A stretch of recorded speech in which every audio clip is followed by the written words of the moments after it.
Tant qu'il y aura des arbres. Une série d'histoires d'arbres racontées par des humains pour qui les arbres comptent.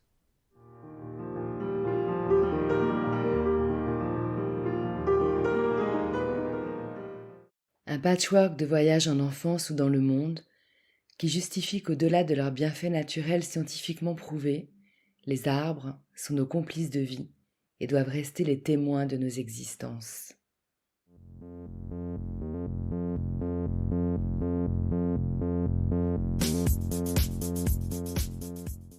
Je suis Nat Gross, fondatrice de Ma Pause Nature. Je guide des bains de forêt et des ateliers végétaux créatifs. J'aime fédérer autour de mes passions et créer du lien. D'une petite graine plantée, un terreau s'est formé et naturellement un réseau racinaire a vu le jour. Un arbre de parole et d'écoute est né et pour nourrir mon arbre, j'ai récolté des vocaux. Encore et encore.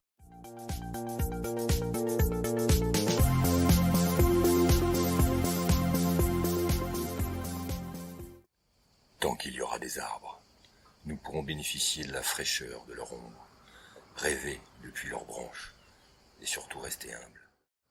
Je m'appelle François Leleu, je suis prestataire d'activités ludiques et sportives. Moi je suis né en Touraine, près des grandes forêts des châteaux de la Loire, et actuellement, depuis 20 ans, dans les Alpes-Maritimes et la forêt méditerranéenne.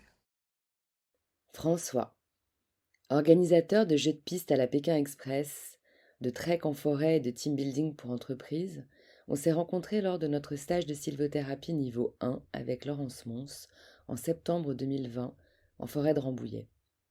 Je me demandais ce que faisait là ce baroudeur grande gueule au sens propre comme au sens figuré, puisqu'il a aussi longtemps été la voix officielle du trek des gazelles dans l'Atlas marocain. Parce que même si le matin, placé en face de moi, on se piquait des fous rires comme à l'école, l'après-midi en forêt, il me semblait en connaître tellement sur les arbres, alors que moi, la parisienne, je venais pour tout apprendre. Mais pourquoi se comparer? Et surtout ne pas faire de suppositions. Le troisième accord Toltec que je tente de maîtriser. En fait, c'est sa sensibilité qui l'avait mené à vouloir se rapprocher des arbres autrement que ludiquement. Utiliser la forêt juste comme cadre de ses activités ne lui suffisait plus. Il voulait que ses clients puissent s'y sentir bien, intégrés dans cet espace accueillant, ou parfois hostile, comme il y fait d'ailleurs allusion dans son récit. Les arbres, ça se respecte, et il y a de multiples façons de les fréquenter. Et une approche un peu plus spirituelle l'a autant transformé que moi. Être contemplatif pour des hyperactifs est un sacré exercice, mais super bénéfique. Et pour l'anecdote, on lui a même fait chanter de puissants ohms contre le tronc du fameux sublime chêne de l'Ascension.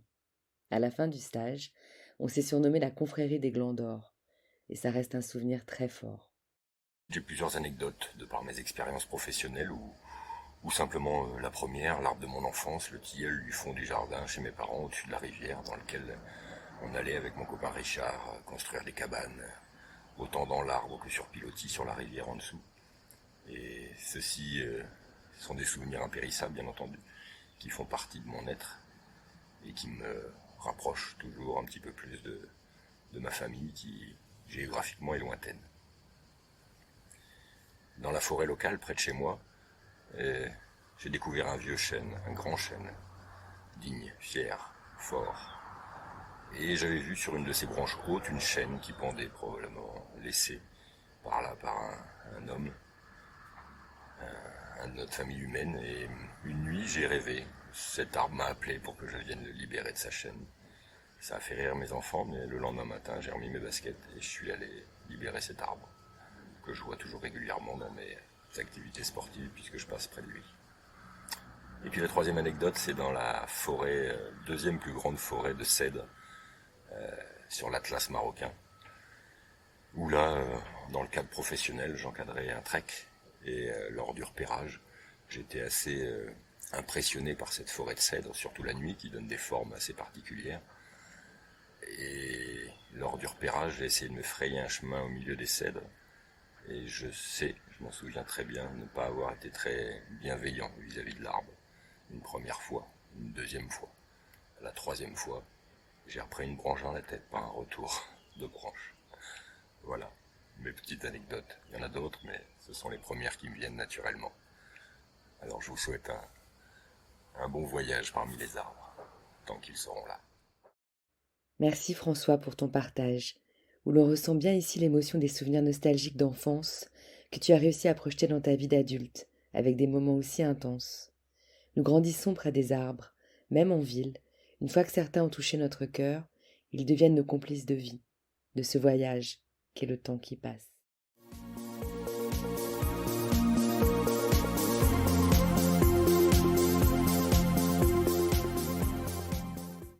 Cet arbre social continuera sa croissance tant qu'il y aura des messages pour l'enrichir et le faire vivre. Vous êtes son eau et son soleil. Alors merci de l'aider à grandir en likant et partageant ce projet.